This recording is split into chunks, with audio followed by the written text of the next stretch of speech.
Hello, this is Red Robot, and the terrible tactic of the day is the Righteous Kritzkrieg. That's using the Righteous Bison powered up with the Kritzkrieg. I'm sure everyone has tried out this combo at least once, and man, it's when you get it to work, when you get a whole bunch of people, clumped together in a tight little choke. The tunnel there on Payload Badwater is just such an excellent example. The penetration ability combined with the ability to hit multiple times is what makes the Righteous Bison such an incredible weapon. However, its kind of amazing abilities are quite limited in scope. It's a weapon that has quite a few strange functionalities to it. It actually moves slightly faster than a rocket, so if you're good at airshotting, if you're good at hitting directs, you should technically be able to hit people with the Righteous Bison easier, but it never really feels like the Righteous Bison has that consistent damage feel to it. It's a very all or nothing weapon.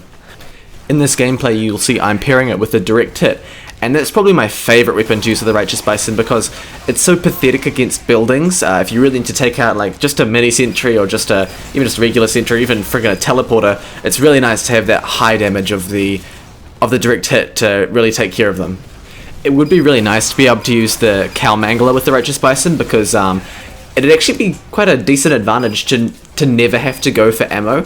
Because I'm using the direct hit, I have to go run and pick up ammo when I run out. But if I was using the Cow Mangler and the Righteous Bison, neither weapon requires ammo, which means that it's one less thing I have to do, one less thing I have to think about. However, I just can't because the reduced damage on buildings is so extreme on the Cow Mangler that it makes the weapon pretty much unusable, at least from my perspective.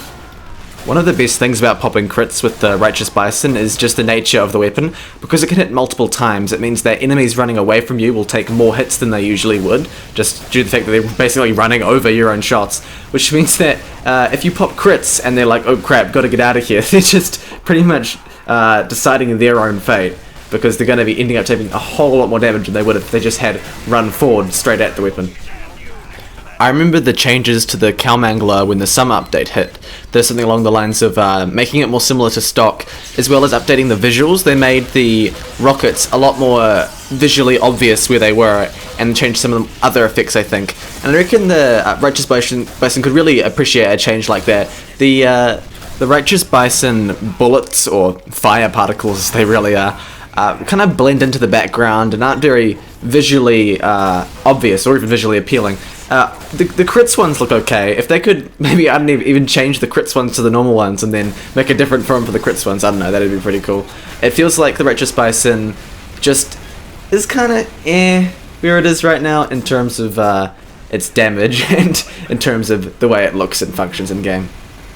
But you know what, it certainly makes for some really great highlights if you can get them. Oh, one last thing. Another really hilarious way to use the Righteous Bison is to shoot it right through a sentry and kill the NG who's healing it behind. It's especially funny using it on new players who have no idea what's going on. Sort of the same way you can kill NGs with grenades through sentries. And that's a wrap. I'll see you guys next time.